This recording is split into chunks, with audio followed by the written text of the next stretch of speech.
You are standing on a desolate plain where the eternal wind tears apart the clouds and people as if gripped by madness, drag multi-ton stones to a place where there is nothing but mud and fear. Centuries from now, no one will ever know why. You will witness the birth of the most useless and the most mysterious monument of the past. You will see how pointless labor turns into legend, and the stones become a silent reproach to human hope. This is the story of Stonehenge, a structure that brought happiness to no one, except perhaps to boredom itself. But before we begin, please hit the like button under this video, subscribe to the channel, and let me know in the comments which city you are watching from and what time it is for you right now. I am really curious to see who has joined us. Now, get comfortable. We are about to begin.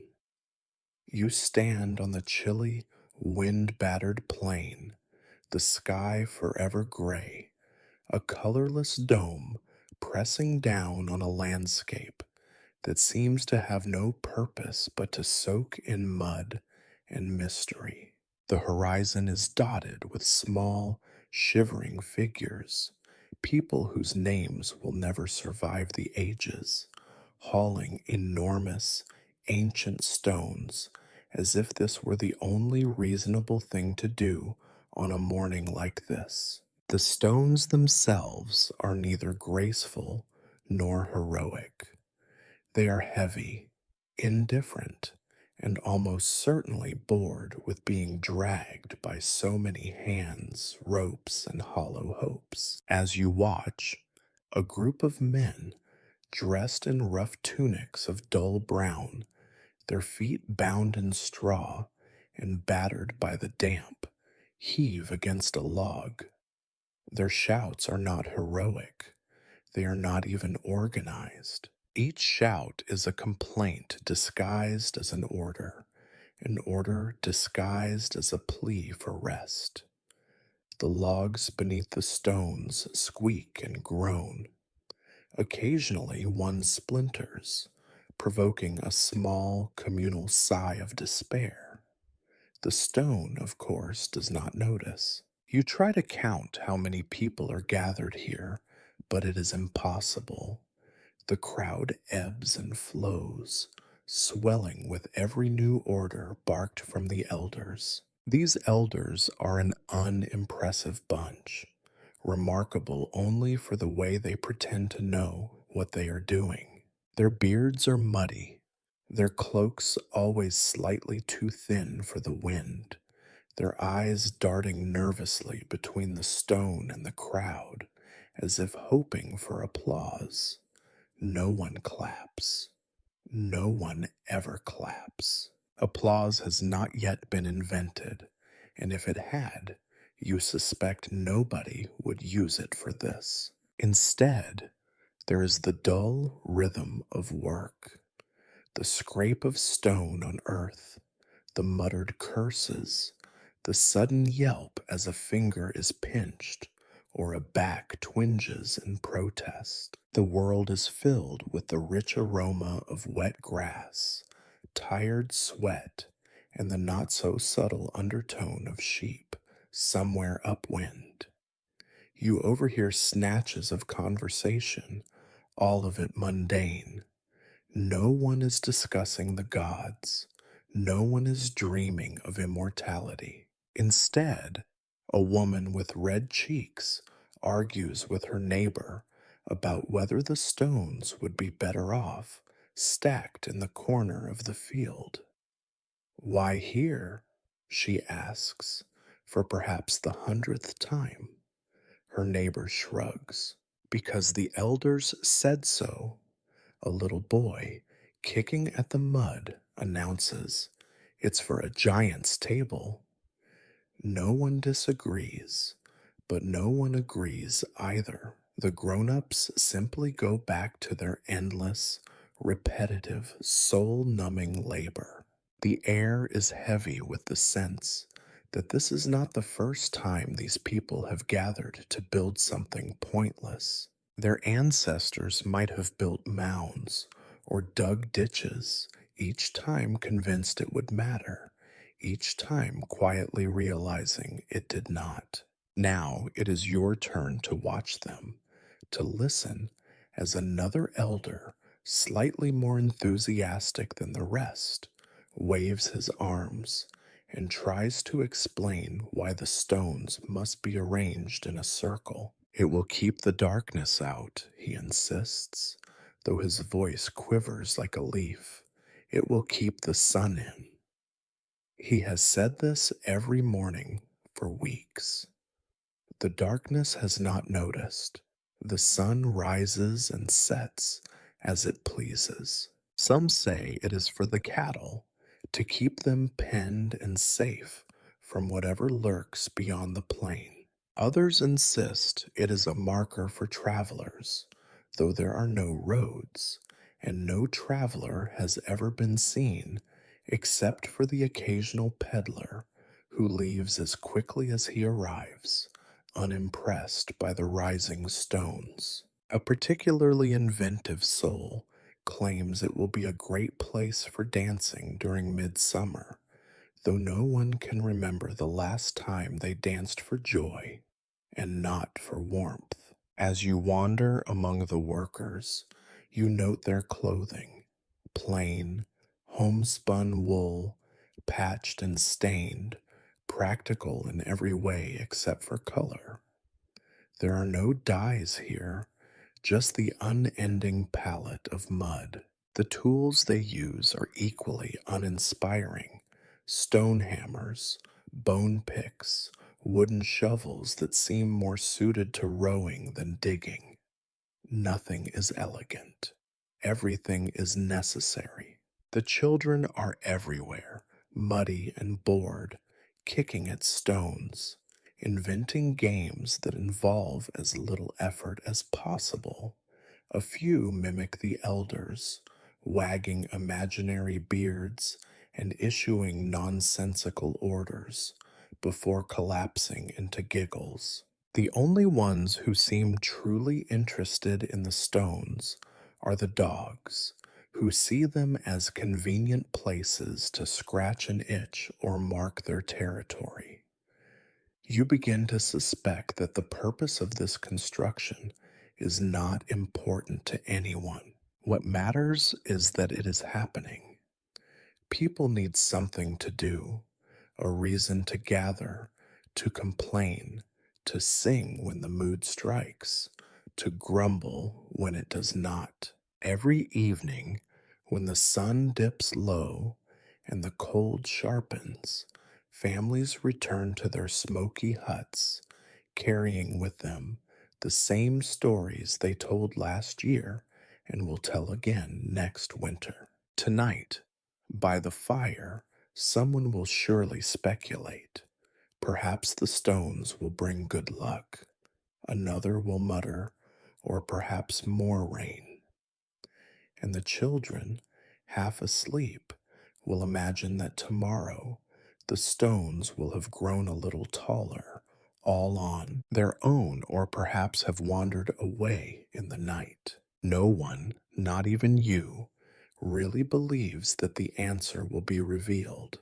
But as the days pass and the stones rise, a certain monotony takes hold, and the suspicion grows that you are watching not the birth of a monument, but the slow, inevitable march of boredom, disguised as purpose, dragging everyone forward stone by stone. You wake to the same low sky, the same shivering horizon, and the same indifferent stones. Today, as every day, the people drag themselves out to the circle with the look of livestock heading to muddy pasture, reluctant but resigned. The labor is relentless. The songs, if they could be called that, are no more than droning chants meant to distract tired minds from the pain in their shoulders and the ache in their spines. Each sunrise, you see the same hunched shapes, swollen hands, and blank stares. Hope, if it ever visited, has been replaced by routine, and even the children's laughter has grown quieter and rarer. You stand by the edge of the site, close enough to smell the sour tang of sweat and hear the muttered complaints. Some workers heave the larger stones with thick, twisted ropes, ropes rough as tree bark, biting into raw palms. Others pry with wooden poles, their faces contorted in effort, teeth bared against the futility.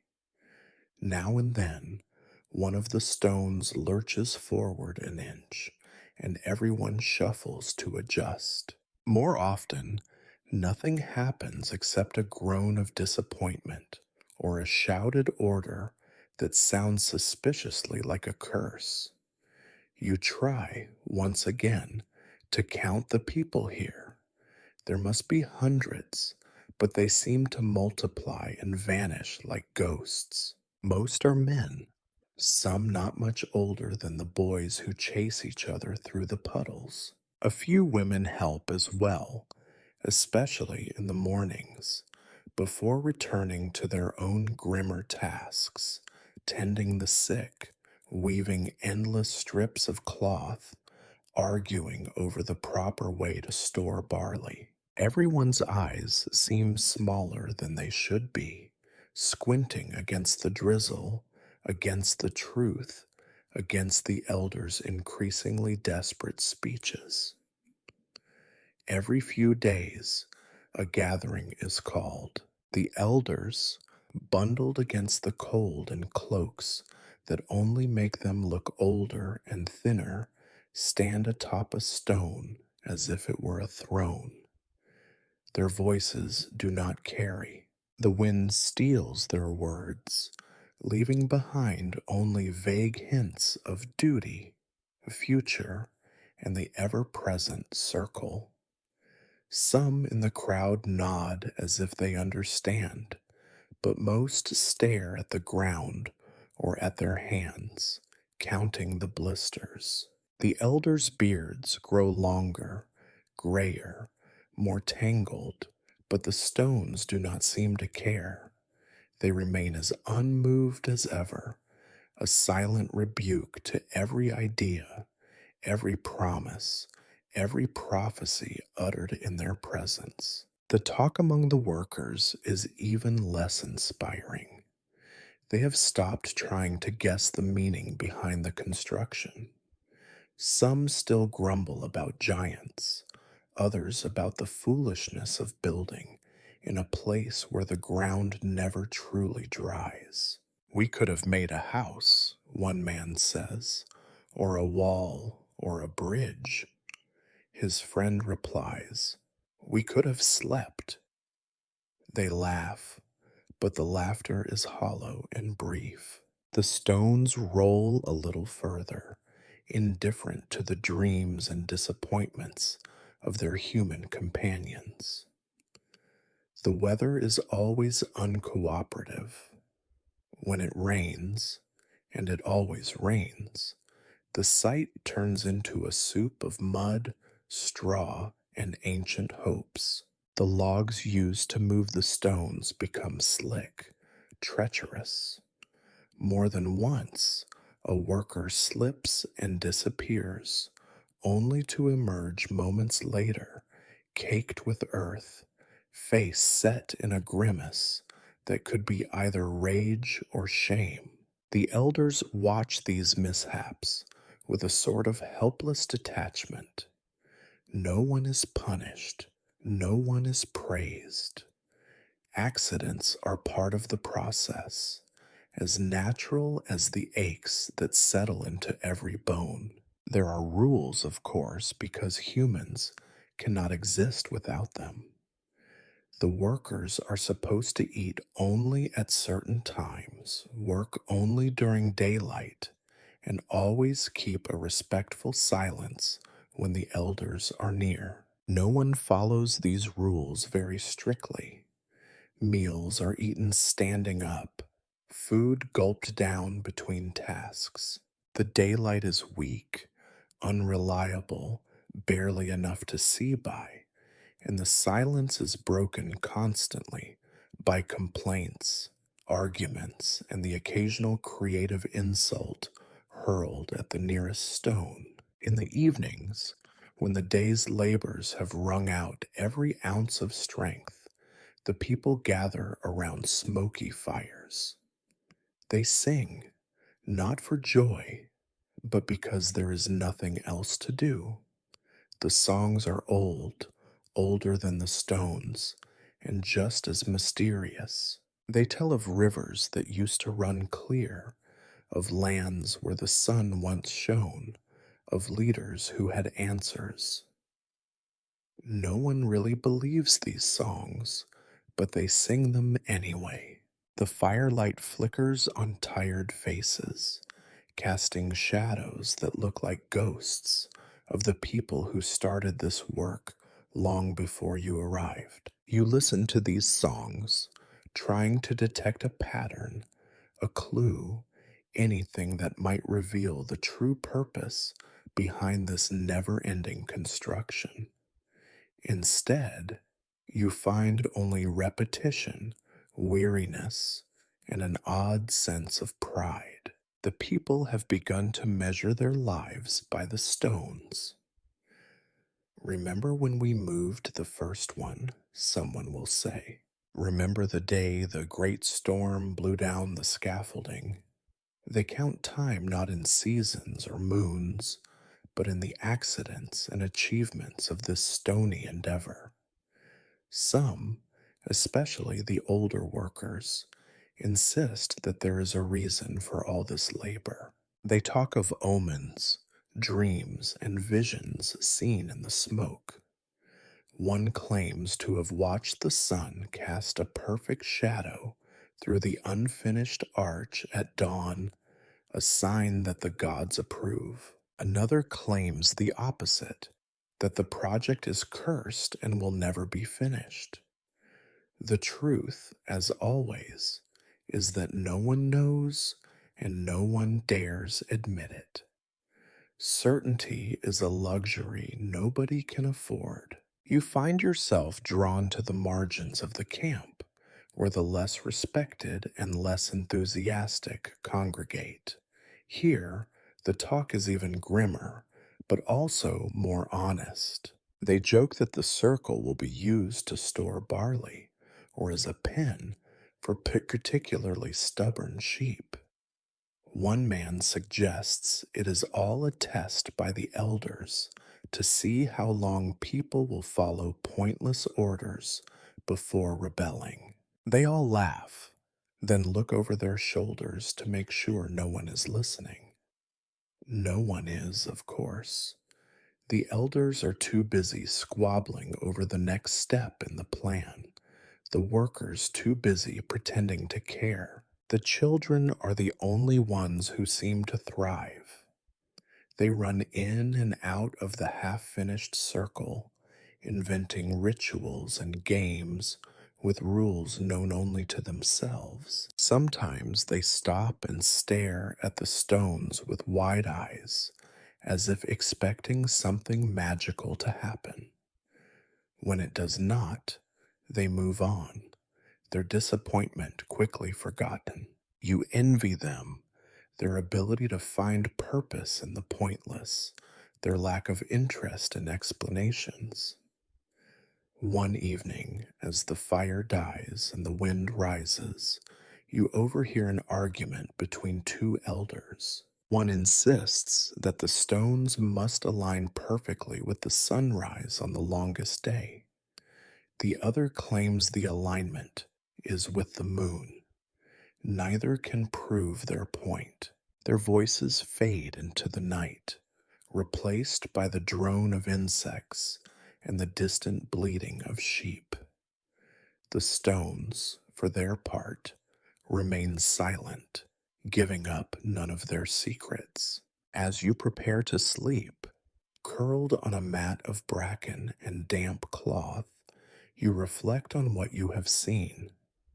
The labor, the songs, the arguments all seem endless, circling like the unfinished monument itself. You wonder if anyone will ever know why they built it, or if the true purpose is simply to give people something to talk about on long, empty nights.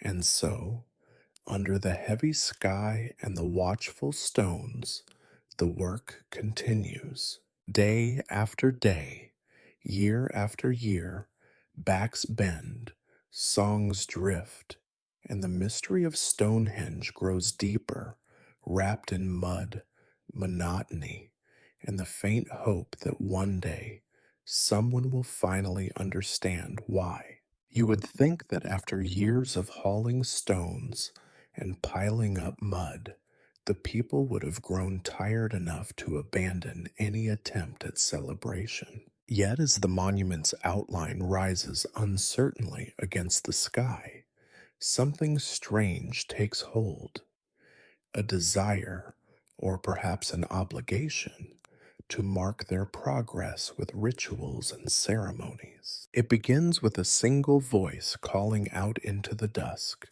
an old woman, wrinkled as last year's apples, humming a half forgotten tune as she limps between the half buried boulders. Others pick up the melody, and soon the twilight is full of wavering notes, as if the stones themselves are sighing in boredom. The first festival is nothing more than an excuse for everyone to stop working. Someone, possibly inspired by too much fermented grain, declares that the stones have earned a feast. No one asks what the stones might like to eat. Instead, the people pool what little they have. Barley cakes blackened at the edges, a haunch of mutton tough as old rope, watery beer that tastes faintly of moss. Children, faces streaked with dirt, chase each other in and out of the stones, inventing rituals as they go, leaping across puddles, shouting secret words that nobody remembers in the morning. As night falls, fires sputter to life, the smoke twisting through gaps in the monument's growing skeleton. Someone suggests a dance. Feet stomp in the mud, clumsy but enthusiastic. The rhythm is provided by a drum made from a hollow log and a stick, its beat as steady and relentless as the rain that begins, right on cue, to fall from the sky. The next morning, the work resumes with fewer complaints at first. Then, inevitably, the bickering returns, the aches flare up, and the monotony settles over the camp like a damp blanket. But something has changed. A new tradition has taken root. Every so often, when the spirits lag and the stones seem to mock their efforts, someone declares another festival. Some are devoted to the moon, others to the sun, still others to some nameless force believed to dwell inside the largest stone. You observe as the rituals become more elaborate.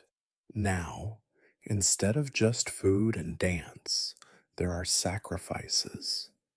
At first, the victims are modest: a goat with a limp, a basket of shriveled turnips, a carved wooden figure that has lost its head.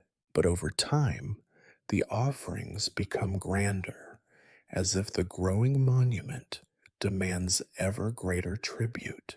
The priests, self appointed and self important, chant words no one understands, waving branches of dried herbs that fill the air with a smell both spicy and unpleasant. Sometimes, in the flickering firelight, you glimpse true fear on the faces of the villagers. They do not know what the rituals are meant to accomplish, only that they must be performed. It is as if the act of sacrifice, of giving something up, no matter how useless, has become a way to justify the years of labor, the endless mud, the pain that has settled into their bones. No one asks why. To ask would be to admit ignorance, and ignorance is more frightening than any angry god. The weather is, as ever, the true ruler of the plain. The rain comes in sideways sheets, finding its way into every crack and crevice. The ground is never dry. Even the stones, ancient as time itself, seem to sweat. Livestock huddle miserably in their pens. Children cough in their sleep. The fires never burn clean, always fighting the wind and the wet. Some evenings, you watch as the old and the very young are bundled into smoky huts, their faces pale and uncertain, as if they fear the monument will collapse in the night and bury them all. It is in this atmosphere of damp, cold, and constant discomfort that the first death occurs. A worker crushed beneath a stone that slipped its moorings in the mud. There is no ceremony for him. The elders gather, mutter about omens, and then move on. The rest of the villagers grumble, but accept the loss as part of the price. Life is cheap here, and death is never far away. You notice, though, that after this, the songs grow quieter, the jokes more bitter. The sense of inevitability thickens in the air. Yet, the sacrifices continue.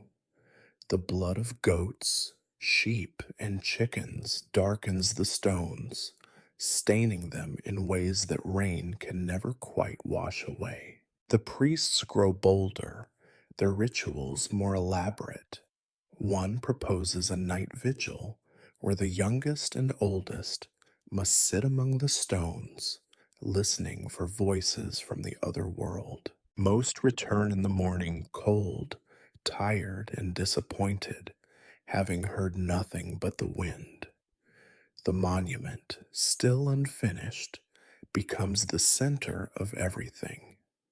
All births, deaths, and harvests are measured against its progress. If the barley fails, the stones are blamed. If a child is born healthy, the stones are praised. No one stops to consider that the stones themselves do nothing at all. They are neither kind nor cruel, simply present. Their silence is more eloquent than any priest's sermon. Over the months, the festivals grow less joyful. The food becomes scarcer, the dancing more perfunctory, the sacrifices more desperate.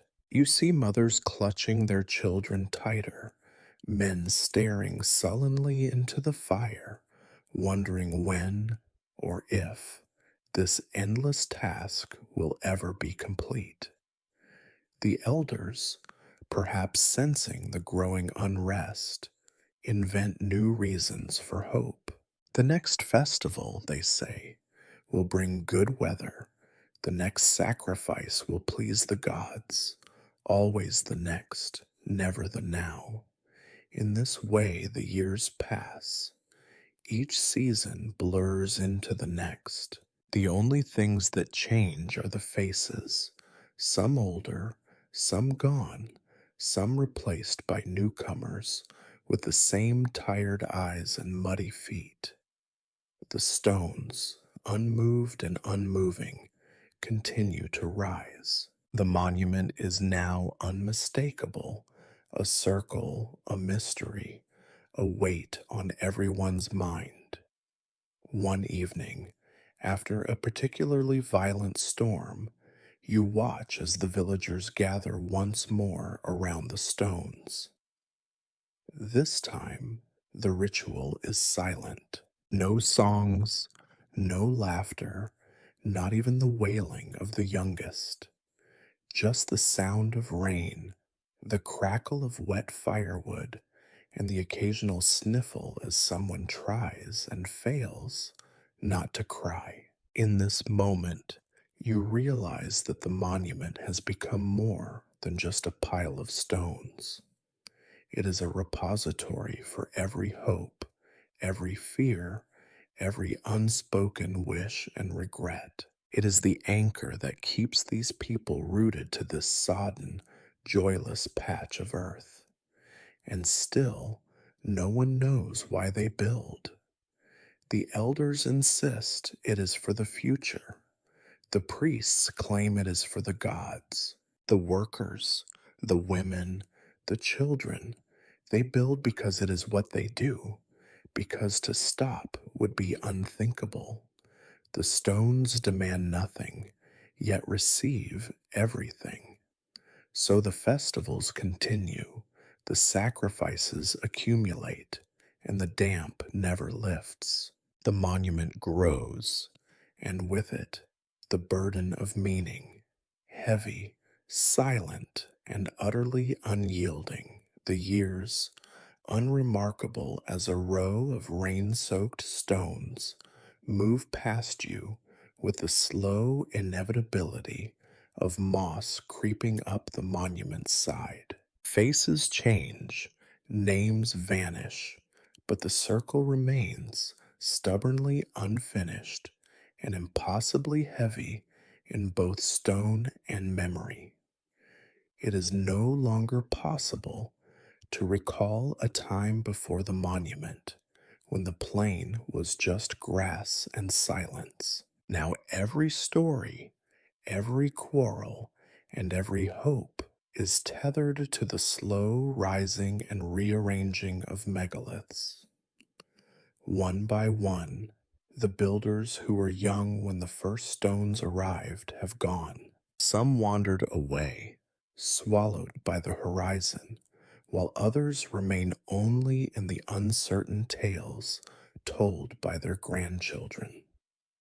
The children you watched playing among the stones now trudge to the site each morning, shoulders set, eyes duller. The elders grow fewer, their authority undermined by years and the weight of so many unfulfilled promises.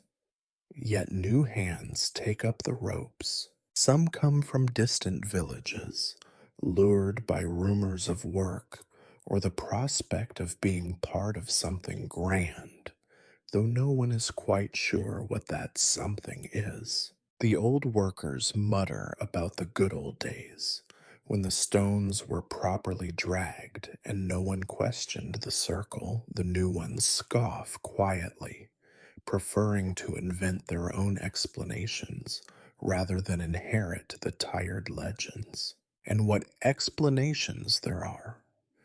Over time, the purpose of the monument becomes a subject of both debate and quiet mockery. Some insist that the stones form a great calendar, their shadows marking out the slow passage of sun and moon. Others claim it is an observatory, built to catch the first or last light of a season that cannot be trusted to arrive on time. A few, bolder or simply more desperate for meaning, say the monument is a trap for evil spirits, a bulwark against the darkness that creeps along the edges of the world. You listen to them all with a patience born of repetition. None of these explanations satisfy, but they fill the empty hours and give the laborers something to grumble or gossip about between meals of cold grain and tough mutton. Some, especially the youngest, propose new, even wilder ideas.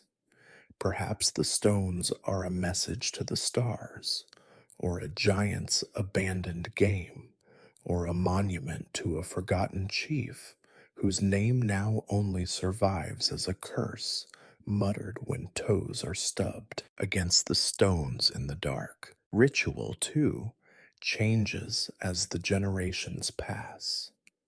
The festivals lose what little joy they once possessed, becoming strict routines rather than spontaneous celebrations.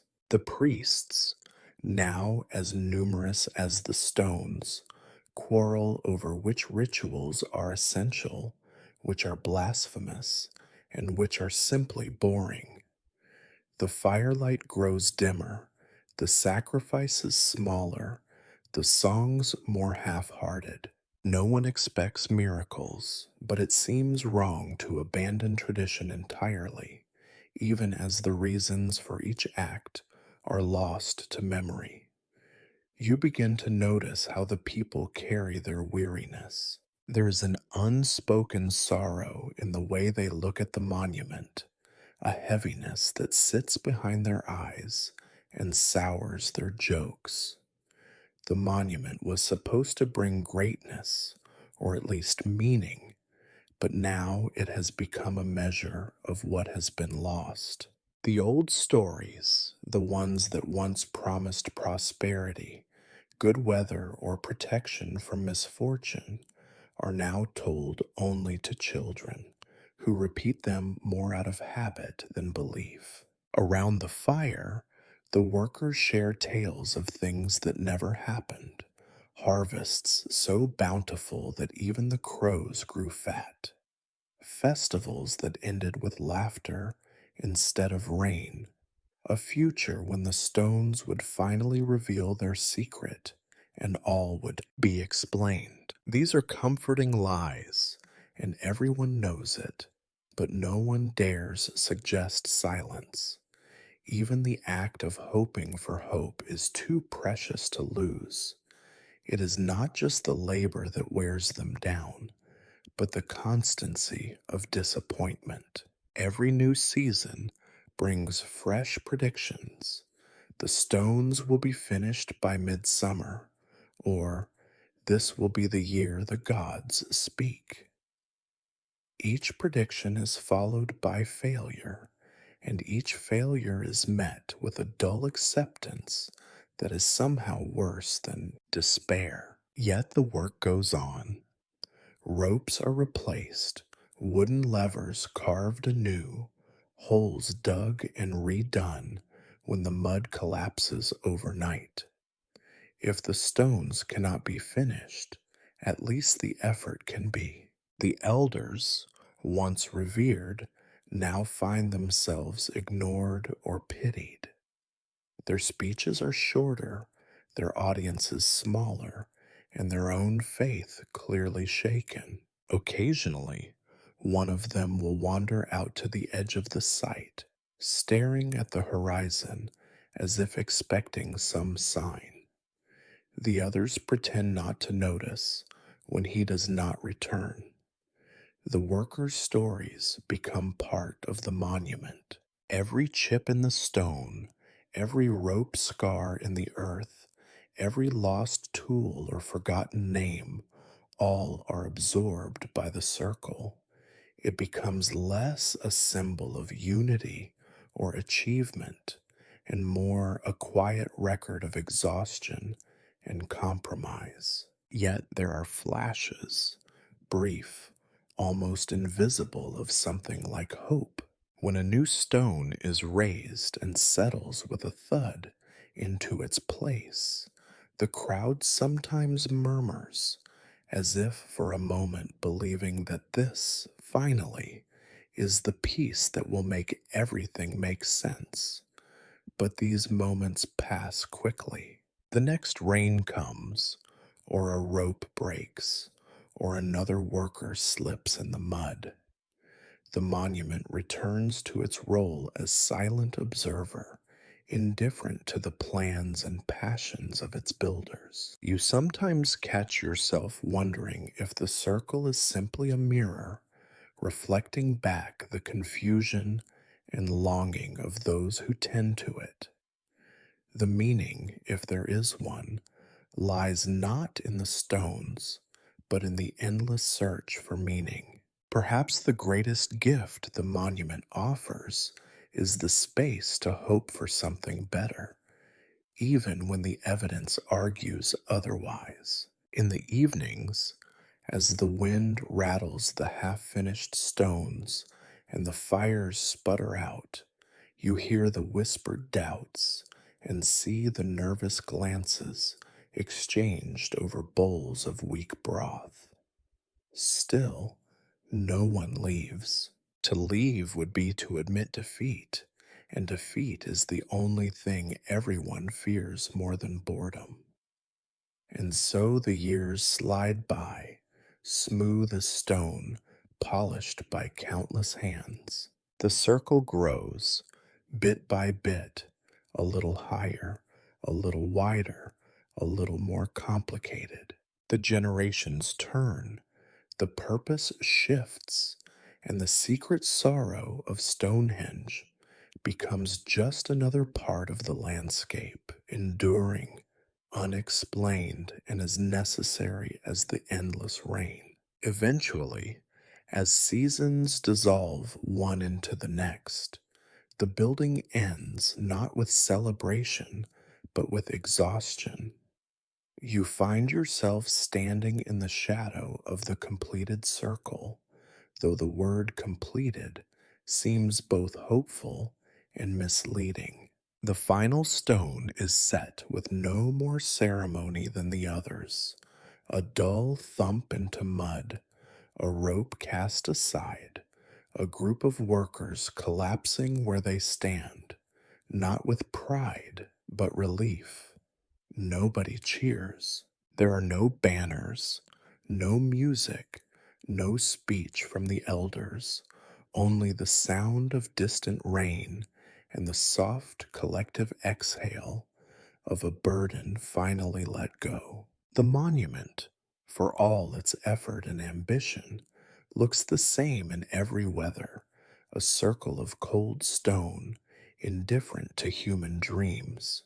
The sky above remains stubbornly gray.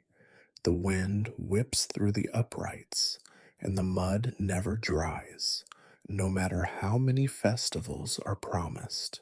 As the people drift away from the site, some forever, some only until hunger calls them back, there is no sense of triumph, only a lingering question that nobody dares to voice aloud. Was it worth it? You linger, as you always have, among the stones. The generations that toiled here have become shadows. The stories of how the monument was built, why it was built, and what it means tangle and twist like the roots beneath your feet. Each person who comes after invents a new purpose.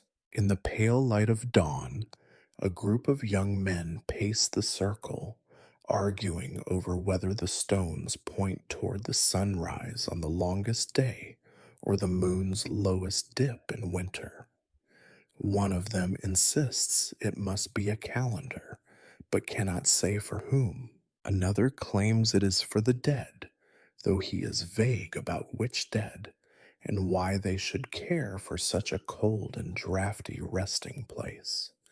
As years go by, more theories rise and fall, like the mists that creep across the plain.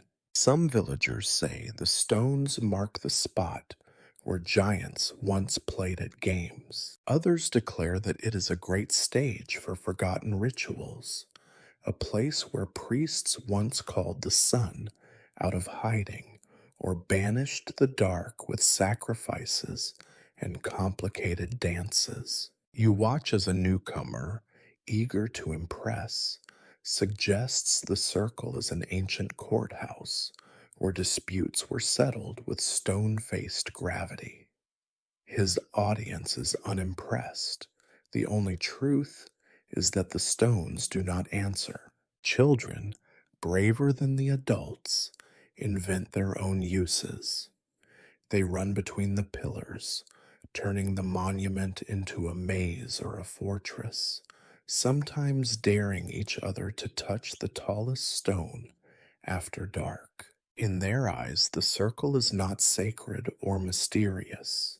It is simply there, heavy and permanent, waiting to be conquered or ignored. The seasons change. The monument is swallowed by fog, battered by rain, sometimes crowned with snow that turns the stones into a forest of silent ghosts. Livestock wander through the gaps, finding shelter or shade. Birds nest in the cracks, their calls the only songs that linger. The village shrinks, then grows, then changes shape entirely, but the stones remain. Sometimes a festival returns, smaller and quieter each time. Someone sings an old song, half remembered and half believed, as the fire sputters and the night grows cold. You witness generations coming and going, each convinced they will be the ones to solve the riddle of the circle. Some bring measuring sticks, others bring new prayers, a few bring only curiosity and empty hands. The stories become more tangled, embroidered with details invented to impress or frighten. A child claims to have seen lights among the stones at midnight. An old woman insists she heard the monument whisper when the wind was just right. Nobody can prove or disprove anything, so the tales multiply. Every so often, an elder gathers the children and tells them what the stones are for. To keep away the darkness, he says, though he cannot explain how. To please the gods, she claims, though no one remembers which gods or what they demanded. Sometimes the stones are for the ancestors, sometimes for the unborn, sometimes simply for themselves. The words swirl like the mists, vanishing before they land. The circle has become a center for every sort of human longing and confusion. When the crops fail, it is the stone's fault. When a baby is born healthy, it is thanks to the stones. When a marriage is arranged, the couple walks around the monument in hope that its silence will bless them. But the stones do not care. They do not answer. Their silence is absolute, complete, and unbroken, no matter how many questions are whispered to them at dusk. You find yourself returning to the same thought again and again. Perhaps the monument's only purpose is to give people something to wonder about. Its mystery is a mirror, reflecting every fear, hope, and superstition of those who come near it. The circle promises meaning, but delivers only questions. That, perhaps, is why it endures. As the sun sets behind the stones, sometimes red, sometimes hidden behind unending cloud, you watch as people circle the monument, arguing, guessing, sighing. They trace the old paths, their footsteps wearing new grooves into ancient mud. Children chase each other, lovers steal kisses in the shadow of the tallest stone. An old woman scatters barley on the ground just in case. Nobody knows, even now, what the stones are for. The elders are gone, the workers long buried, their secrets carried away by rain and forgetfulness. All that remains is the monument and the endless debate around it, a carousel of theory and speculation spinning without end. The circle outlasts everyone, its silence more powerful than all the voices that have ever tried to explain it. Perhaps you finally decide the greatest gift the monument gives is not knowledge or protection, but the certainty that some questions will never have answers. That, in a world where everything changes, something can remain unmoved, implacable, patient, and indifferent to human certainty. The stones keep their secret, and in doing so, become the center of 1,000 different stories, none of them true, none of them false. So you stand year after year, decade after decade, century after century, watching as each new generation approaches the circle and tries once more to solve its riddle.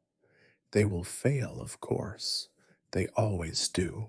But as long as they try, the monument lives on, not in its stones, but in the restless, unsatisfied curiosity of those who walk beneath its shadow. And perhaps you realize at last that is enough.